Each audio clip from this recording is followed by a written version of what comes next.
Ici Chris du Forum Macintosh Montréal-France. Aujourd'hui, je suis bien content de vous présenter mon programme Install macOS qui s'adresse aux contributeurs du forum, ceux qui ont donné pour aider à contribuer à nous aider pour le forum. Fait que ceux qui ont fait des dons, tout ça, ben, je vous remercie aujourd'hui. Puis en même temps, ben, je vous ai fait un programme.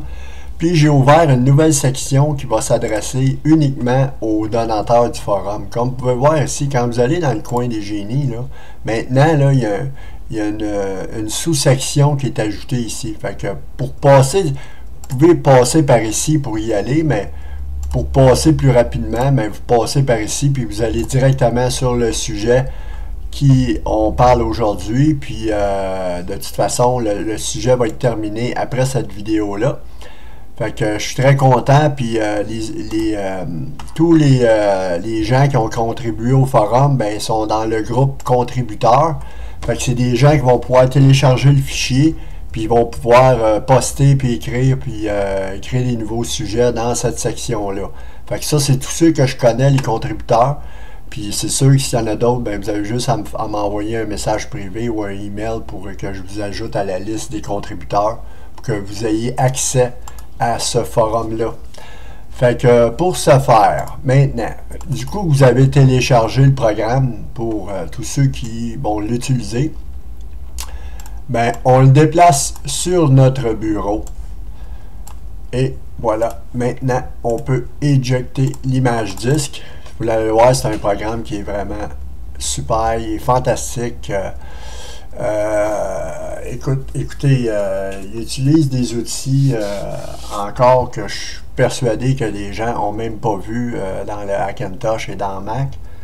Il utilise le Sync Wrapper pour copier l'install macOS sur notre clé USB. Vous allez voir, c'est super le fun de la façon que ça procède.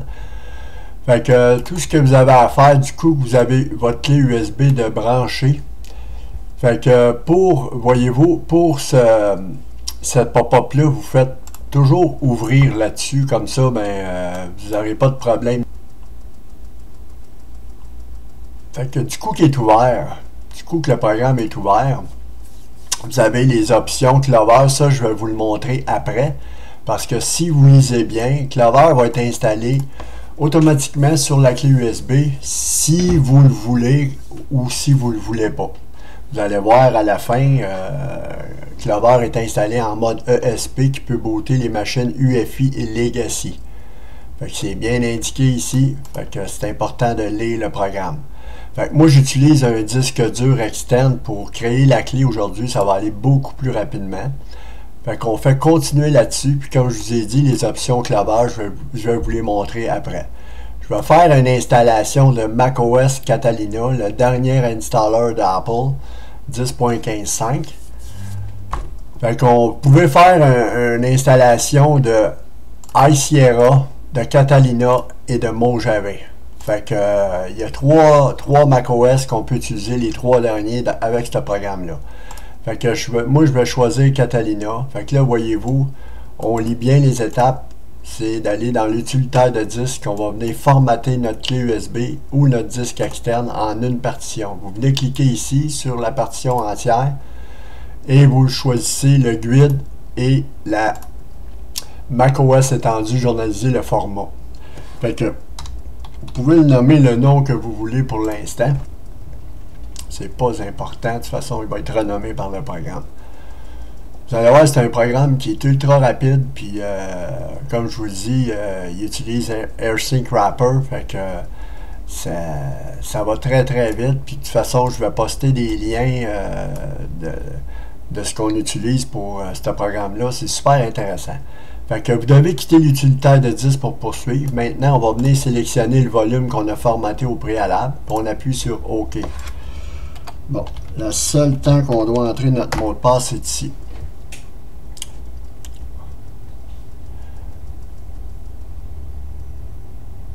Fait que là, voyez-vous, vous avez des pop-up de sécurité. Vous devez toujours cliquer OK là-dessus. On va en avoir deux. Mais là, voyez-vous, j'en ai eu un. Parce que moi, ça fait plusieurs fois que je l'utilise. Mais vous allez probablement avoir deux pop-up. Fait que là, la clé USB est en train d'être restaurée par les outils d'Apple ASR Restore. Fait qu'on va utiliser la base système du programme de Install macOS Catalina. Fait que c'est un installer base système qu'on utilise aujourd'hui. C'est le premier de ce genre.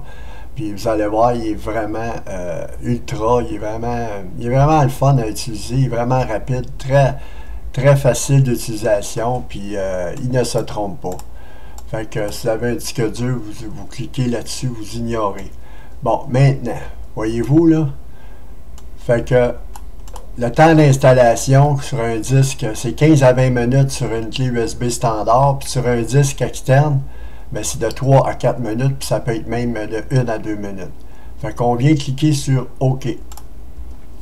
Et vous allez voir maintenant, c'est Sync Wrapper qui embarque, voyez-vous.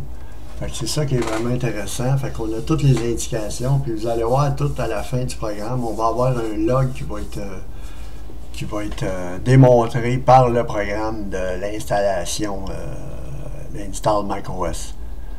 Fait que comme je vous dis, si vous avez une clé USB standard, attendez-vous pas que les chiffres passent aussi vite comme vous les voyez là, parce que moi j'utilise un disque dur externe dans un boîtier 3.0, puis c'est un disque dur de 200 GB et plus, fait que ça va très rapidement, 230 GB.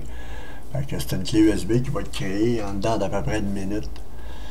Fait que c'est pour ça que je vais rester avec vous dans la vidéo pour que vous voyez bien toutes les étapes.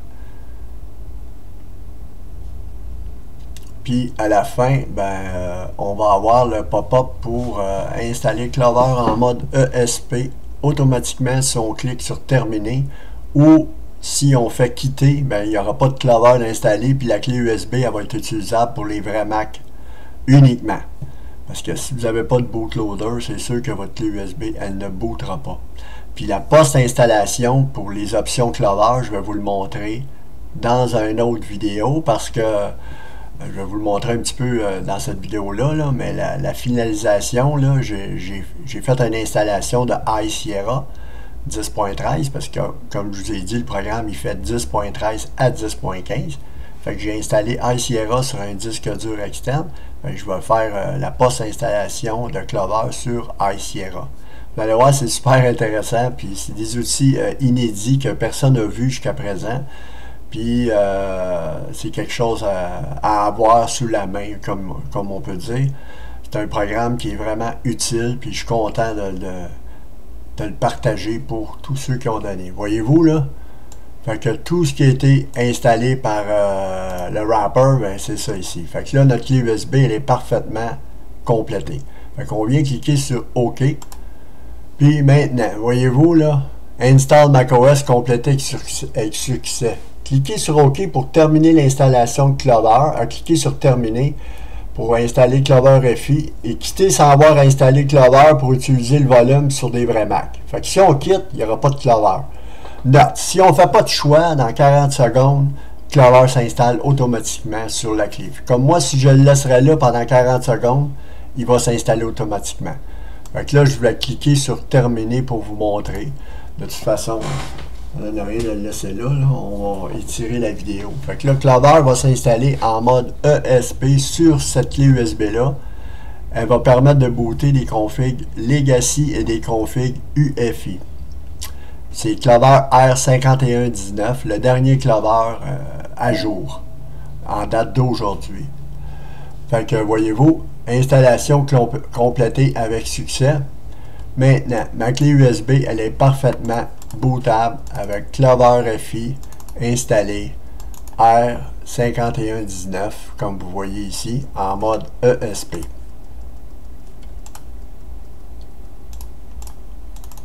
Clover, on va aller dans les CACs odeur. Voyez-vous, le fake SMC il est là. J'ai mis des CACs réseau parce que si vous voulez booter sur la clé, puis si jamais vous n'êtes pas capable d'installer Clover tout de suite, ben au moins vous allez avoir votre réseau Ethernet pour faire vos choses à partir de la clé USB.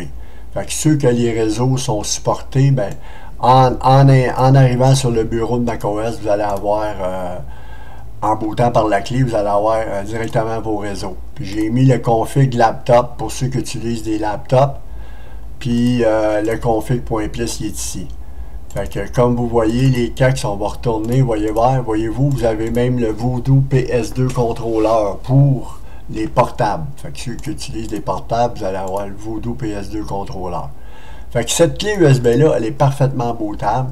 Moi, tout ce qui me reste à faire, c'est de copier l'image 10 sur la clé pour que je puisse l'utiliser dans mon High Sierra. Je vais vous montrer les options de Clover pour la post-installation. Je vais vous en montrer un petit peu immédiatement. Fait qu'on va ouvrir le programme. Voyez-vous, quand on choisit l'option Clover, là, on a ça ici. Fait qu'on vient cliquer sur Clover. Maintenant, vous avez plusieurs options. Vous avez Clover ESP, Clover UFI, ou vous pouvez quitter. Pour utiliser Clover ESP, le même qui a été utilisé pour la clé USB, sélectionnez Clover ESP. Sinon, pour utiliser Clover UFI, le programme sera téléchargé sur votre bureau à partir du GitHub. Fait que je vais vous le montrer. Là. Clover UFI, mettons que j'ai choisi Clover UFI, vous venez cocher, vous venez cliquer sur Clover et vous faites OK. Fait que là, voyez-vous, Clover Special Edition R5119 est téléchargé automatiquement sur mon bureau. Puis ça, c'est une histoire de quelques secondes. Là. Vous allez voir, le programme va fermer. Et voyez-vous, le téléchargement de Clover terminé.